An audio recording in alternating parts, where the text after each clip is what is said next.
आज हमारी रीजनिंग की वैसे तो दूसरी ही क्लास है, लेकिन पिछली जो क्लास थी वो 2 पार्ट में थी, इसलिए मैं इसको भी तीसरा नाम देता हूँ ताकि आपको कन्फ्यूज़न ना हो।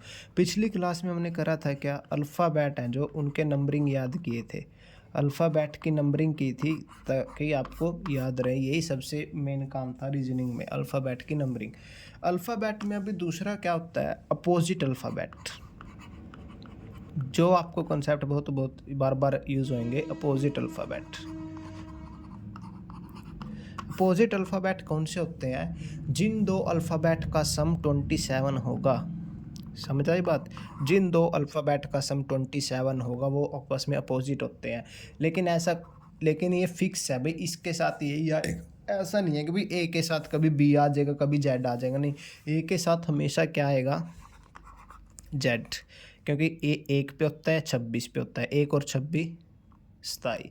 बी के साथ हमेशा क्या आएगा, वाई, 2 और 25 27। ऐसे ही आप लिख लो A B C D E F G H I J K L. ठीक है। सी के साथ क्या आएगा, एक्स। डी के साथ क्या आएगा, डब्ल्यू। ई के साथ क्या आएगा, ई वी। एफ के साथ क्या आएगा, यू। जी के साथ क्या आएगा टी। एच के साथ क्या आएगा, एस। आई के साथ क्या आएगा, आर। और जे के साथ क्या आएगा, क्यू।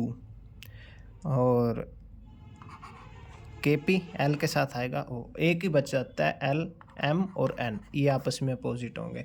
देखो मैं इसकी ट्रिक बताता हूँ, देखो A to Z, A to Z याद हो गया, B Y bye, B Y bye, C X six, C X six. थोड़ा सा ट्रिकी है, D W dew, D W dew, E V E V S, E V S subject से, environment subject से आप याद रख सकते हो, E V S. F U full, F U full, F U full. G T, G T, G T A, एक game का नाम था एक, जी टी, आपने शायद सुना भी होगा, G T A, G T A. H S high school, high school, high school. I R, I R, I R, I R, I R S, are I, I R S होता है ना, एक post का नाम होता है। जे के Jack and queen, J K J Q, J Q jack queen, jack and queen. K P काला पानी, के पी काला पानी। L O love, L O love, L O love. M N, ये आपको याद रखना पड़ेगा, एक तो याद रख ही सकते हो, एम एन। देखो ए टू जेड अपोजिट है, बी वाई आपस में अपोजिट है, सी एक्स आपस में अपोजिट है, डी डब्ल्यू आपस में अपोजिट है, ई वी डब्ल्यू, ई वी एस आपस में अपोजिट है, ई वी। एफ यू आपस में अपोजिट है, जी टी आपस में अपोजिट है, एच एस आपस में अपोजिट है, आई आर आपस में अपोजिट है, जे क्यू आपस में अपोजिट है, के पी आपस में अपोजिट है, एल ओ आपस में अपोजिट है, एम एन भी आपस में अपोजिट है। ठीक है। तो आप ये क्या है, आपस में क्या है, अपोजिट अल्फ़ाबेट है। क्या है ये, आपस में अपोजिट अल्फ़ाबेट। ठीक है। ये अपन अब देखो, एक पे होता है ये 26 पे 27 पे, टोटल इनका क्या हो गया सम 27।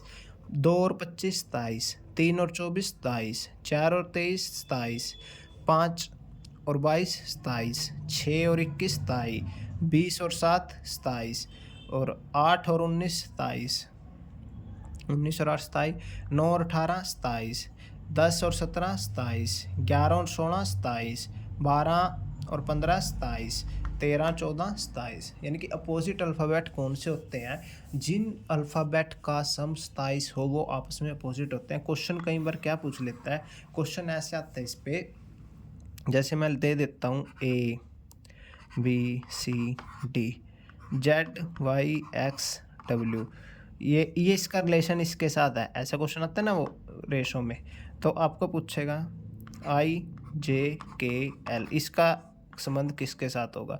तो कोई आप ध्यान करोगे सारे अपोजिट में है, सारे क्या है, ये अपोजिट में है, ए का जेड, बी का वाई, सी का एक्स, और ये फिक्स है, ये चेंज नहीं होंगे बार बार, ये अपोजिट है, ये फिक्स रहेंगे।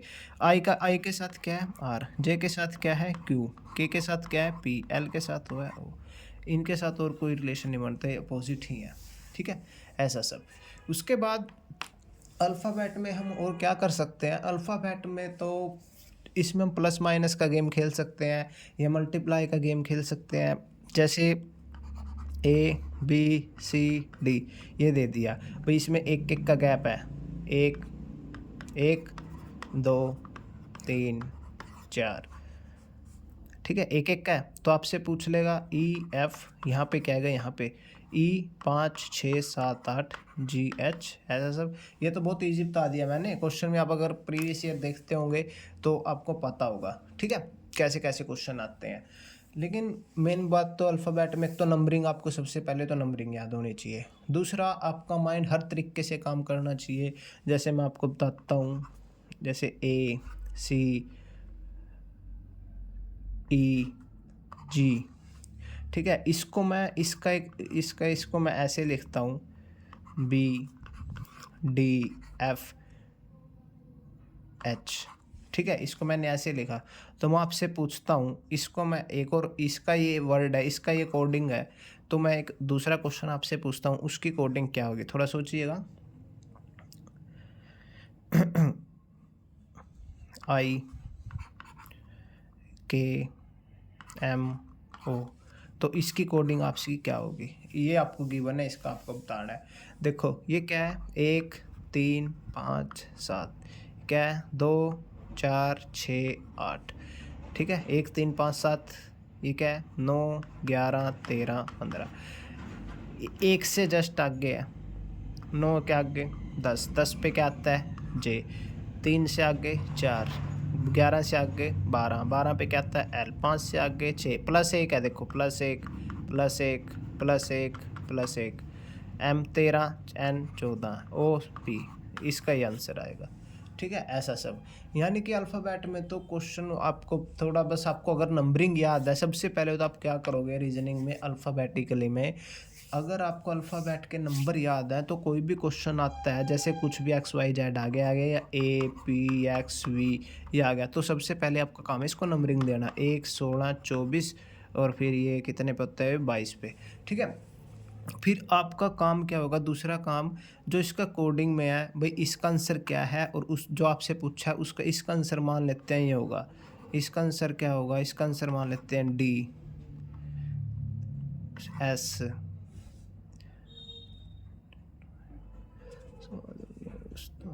ए वाई, इसका आंसर ये है। तो अभी इसका भी देखो 4 19 1 और ये क्या है 25, तो आप इसका लॉजिक सबसे पहले ढूंढने की कोशिश करोगे, इसमें क्या है देखो +3 +3 +3, अब ये नहीं कहना 24 और 3 27, देखो टोटल तो 26 होंगे, 26 के बाद तो 27 में तो यही आएगा +3, ऐसा सब, ऐसे सब क्वेश्चन आएंगे। यानी कि कभी आपका +1 -1 +1 -1, ऐसा ये लॉजिक बनेगा, कभी +2, कभी फिर +3 फिर +2 फिर +3, ऐसा सब भी लॉजिक बन सकता है, ठीक है। मतलब कहने का मतलब ये है, अगर आपको अल्फ़ाबेट की नंबरिंग याद है अच्छे से, बिल्कुल टिप्स पे, आपको मतलब सेकंड से भी कम समय लगे उसको, जैसे मैंने ये लिख दिया ए पी एक्स वी, इसको आप लिखो 1 16 24 22, 1 सेकंड भी नहीं लगा, मैंने चारों की लिख दी। ऐसा आपको टिप्स पे याद रहनी चाहिए। जैसे मैंने लिखा बी डी ई जी, बी 2 4 5 7, ऐसा सब, इतनी फास्ट वे में आपको सब ये याद रहनी चाहिए, ठीक है, अल्फ़ाबेट में।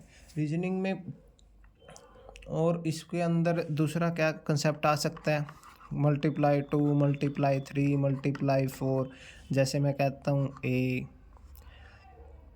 बी डी एच के बाद आएगा अपने पास पी, बस देखो ये 1 पे है, 2 पे है, ये 4 पे है, ये 8 पे है, 16 पे है, ×2 ×2 ×2 2 2 दूनी 4 4 दूनी 8 8 दूनी 16, ठीक है, ऐसा सब भी आ सकता है।